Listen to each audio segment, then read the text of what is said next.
My father's unit was the 17th Airborne Division. They were dubbed Thunder from Heaven. My father's unit was H Company of the 513th Parachute Infantry Regiment belonging to the 17th Division. The 17th's arrival to the European theater of operation was December 24th and 25th of 1945. This story focuses on the division's first arena of combat on January 4th through the 11th, 1945, and specifically January 7th through the 9th on the 513th Regiment's 3rd Battalion. The story will be broken into parts. First, the attack, then the defense, thirdly, surrounded, and the last part will be the withdrawal. For orientation purposes, this is a map of Belgium. In the lower right corner of the slide is where the Battle of the Bulge took place. You can see the green marker on the map identifying E25. Just below that is Bastogne and Flamierge. From January 4th to the 6th, my dad's 513th Regiment, specifically the 1st and the 2nd Battalions, tried to take Flamierge, suffering terrible losses. 3rd Battalion was kept in regimental reserve in a forest called Bois de Fragat, located just south of the village of Mont Saint-Étienne, otherwise identified by command as Monty, and for us today because it's easier. On the map, it's in the middle, slightly left of center. Flamierge is located in the upper left corner of the slide. And Flamierge is and was a small farm village 8 miles west of Bastogne, and its value was that it controlled the high ground over the N4, basically an interstate today, the major east-west road corridor then that the Germans needed for their westward assault. Flamierge is again in the upper left corner. Flamierge is more towards the upper middle of the slide, and Monty is in the bottom right corner of the map.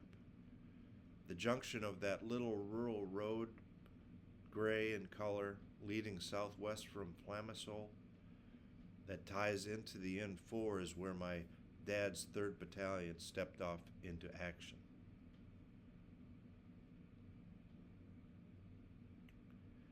This slide shows the direction of the 513th, how they progressed. They're basically at this point standing at the intersection or the junction of the N4 and the Flamierge Road. The rightmost wind turbine on the horizon is the location of Flamierge, maybe 2 miles away. The horizon on that wind turbine proceeding to the right is what is identified as Hill 460. The attack, January 7th, 1945. The 513th Parachute Infantry Regiment attacked at 9 o'clock in the morning with its 1st and 3rd Battalions, while 2nd Battalion remained in regimental reserve. 2nd Battalion had received terrible casualties on the day before. The 1st and the 3rd Battalion marched towards the hillside of Flamierge. The axis of the advance was from the Bastogne Road junction with Flamierge Road on a northwesterly course. Reports claim there were 3-foot snowdrifts across the fields, temperatures were in the teens, and visibility was around 200 yards due to heavy snow fog. On the tour, this is where we got our first glimpse of the slight upward slope to the right on the slide towards a subtle ridgeline of high ground officially identified as previously mentioned Hills 460. The intermediate objective was the slight undulation of ground 300 yards beyond the N4 and Flamierge Road junction. The tour historian said it was just beyond the clump of trees middle left of the slide, and just before the second clump of trees beyond. The assault companies were G and I, and the H company, my dad's company, remained in battalion reserve at the N4 Flamierge junction point, maintaining contact with the 193rd Glider Infantry Regiment on their right towards Monte and protecting the flank and rear of I and G companies. By 9:30 in the morning, Company G had made first contact with the enemy. It was a 12-man outpost and was taken by surprise and was wiped out before returning any effective fire. By 9:45, Companies I and G reported they had reached the Italians' intermediate objective, the area just beyond the stand of trees on the slide. No sooner had the lead elements of the assault companies reached the intermediate high ground, both companies received a terrific barrage of artillery, mortar, and tank fire. 2 tanks accompanied by infantry were driven off the objective in Company I sector by 3 bazooka teams, but not until after Company I lost 1 rifle squad either killed or captured. At this time, 3rd Battalion Commander ordered the Reserve Company H forward towards Flamierge to a position abeam a low slough area east of Flamierge on the road. You can probably see it on the map. It looks like a pool underneath that pink hotel. That was apparently all slough at the time, not filled in with water.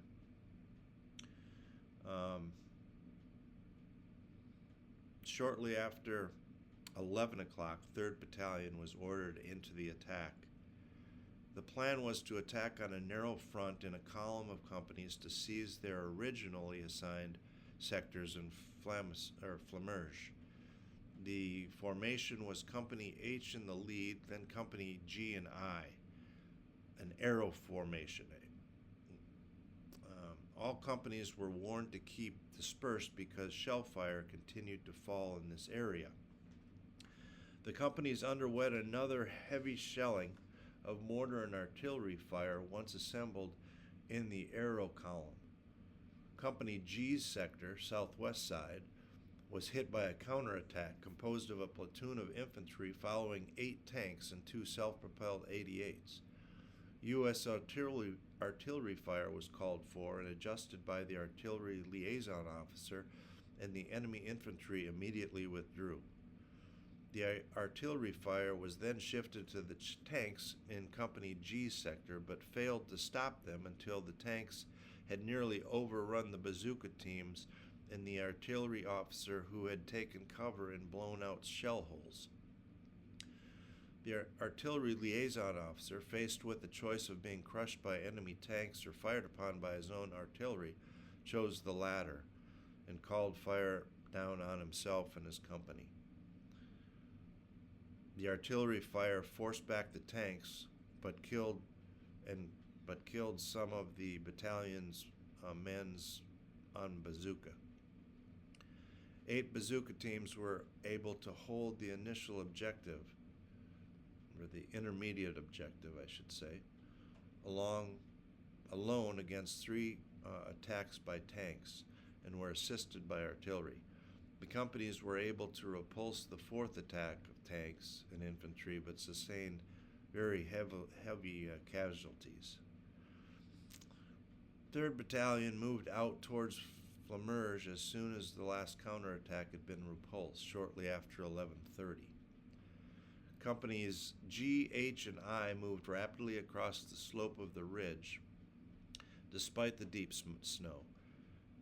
As the lead company, H, cleared the crest of another knoll of high ground, the battalion was taken under heavy mortar fire and tank fire again. The mortar fire covered at least a 400-yard area of the draw of the slope, but these troops were able to follow the latter pattern of the mortar fire and hit the snow only when the fire got near them. The companies moved forward and moved in on Flamierge, halting 200 yards short of the village. Clearing artillery fire fell on the village before their final push. The artillery fire ceased as abruptly as it had begun, and the company immediately moved into Flamierge and took the village. The defense the same day, later in the afternoon. There were three directions from which the village was most likely to be attacked by the tanks. Company I established a roadblock on the road from Flamierge, on the slide in the light gray from Flamierge horizontally across to the right towards Flamierge. Company G's established roadblocks on the two roads that led into the village from the west and the south. On the slide, the one road below Flamierge, light gray, and the one road left of Flamierge, darker gray. Company H set a perimeter on the north edge of the village, along the area on the slide having a convergence of roads above the letter M in Flamierge on the map. During the afternoon, the 3rd Battalion companies were not counterattacked, but the village was shelled frequently by tanks from the road junction of Bastogne and Flamierge roads. You can see it on the map at the end, the southwest end of the darker gray road leading out of Flamierge. There were 12 tanks and 2 self-propelled 88s seen at that road junction. At no time during the afternoon did the enemy attempt to enter the village in any force. The enemy was on all 3 sides of the village, and considerable enemy vehicular movement could be heard after dark in all the sectors. Each company kept half of its men on the line at all times on 2-hour shifts, while the other half of the company was in basements and farm buildings and barns. This is one of the buildings used as a warming sleeping station by Company H on the north sector. And it might have been where my dad slept and warmed. Who knows?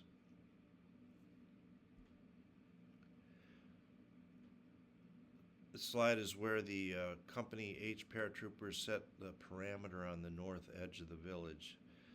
They were then, just as they are today, without foxholes. Actually, they did have foxholes in the fields then, but not today. It's all farm fields. It had been impossible to bring the overcoats and bedding that night for the troops entering Flamierge, for they had left them behind, and the men suffered considerably that night from severe cold and a heavy snow which fell throughout the night. However, during the night, a party of 20 men from the S4 intelligence section hand-carried K-rations to Flamierge, and the battalion surgeon came with them, arriving at roughly midnight.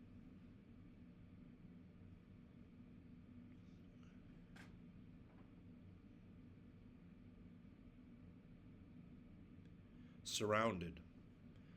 January 8th, 1945.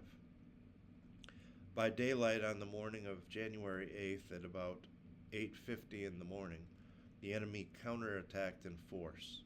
18 tanks with infantry and 2 self-propelled 88s came from the northwest, then down the Bastogne Road to the road junction south of Flamierge, and shelled and machine-gunned the 3rd Battalion in Flamierge for at least 20 minutes.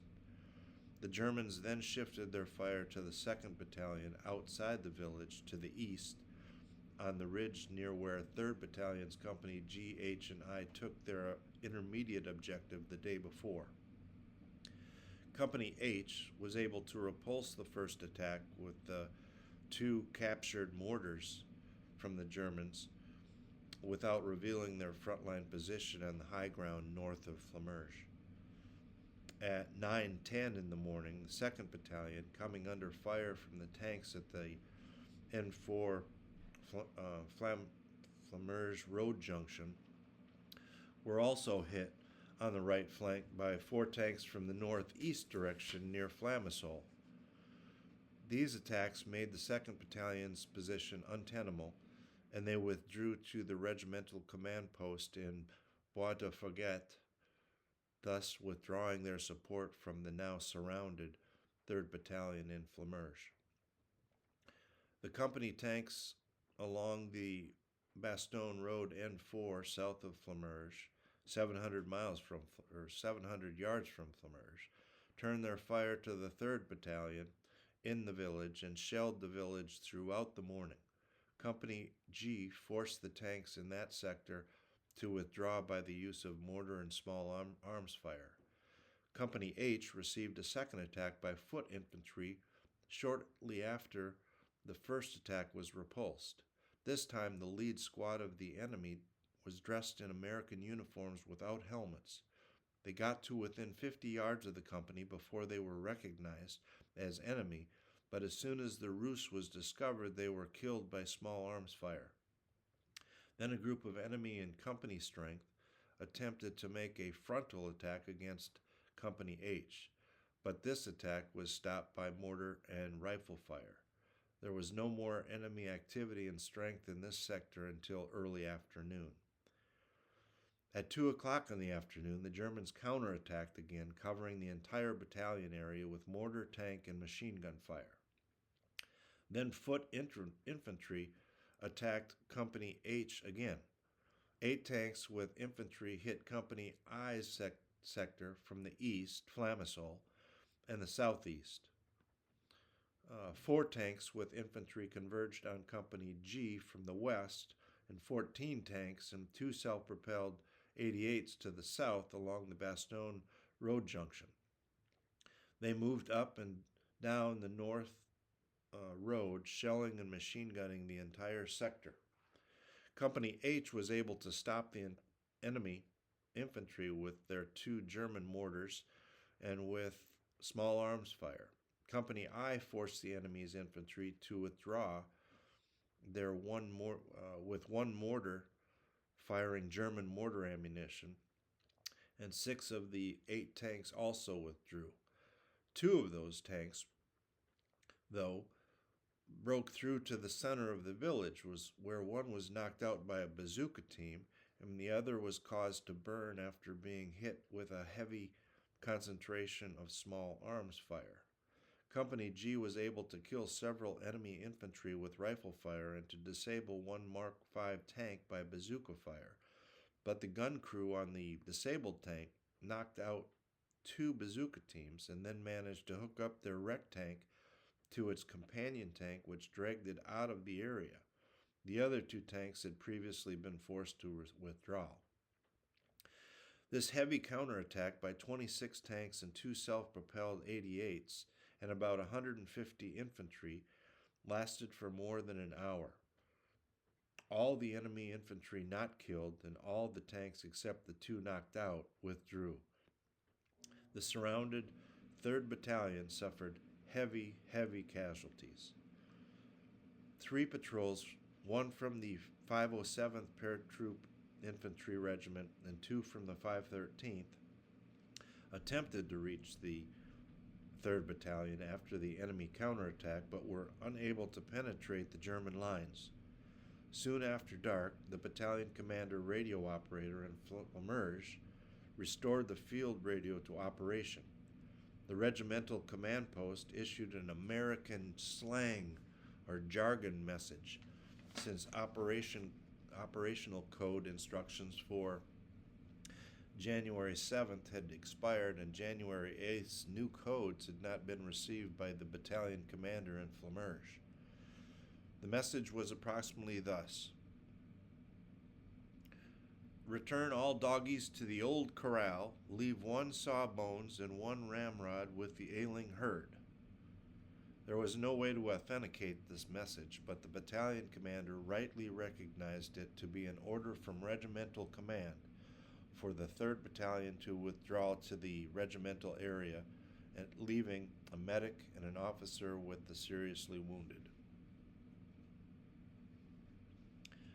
The withdrawal, January 9th, 1945. At 1 o'clock in the morning on January 9th, the withdrawal of the 3rd Battalion from Flamierge began.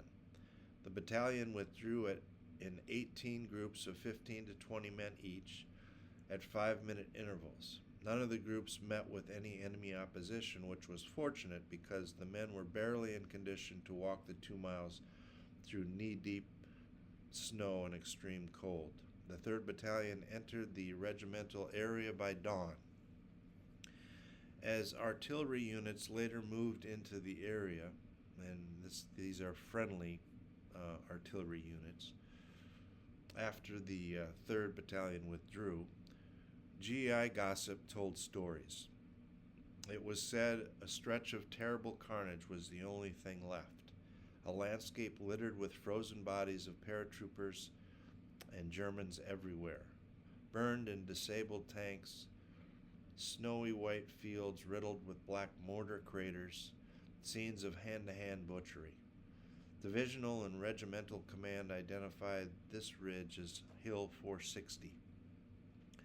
Troopers, those part of the battle and those witness to the immediate aftermath, they dubbed it Dead Man's Ridge.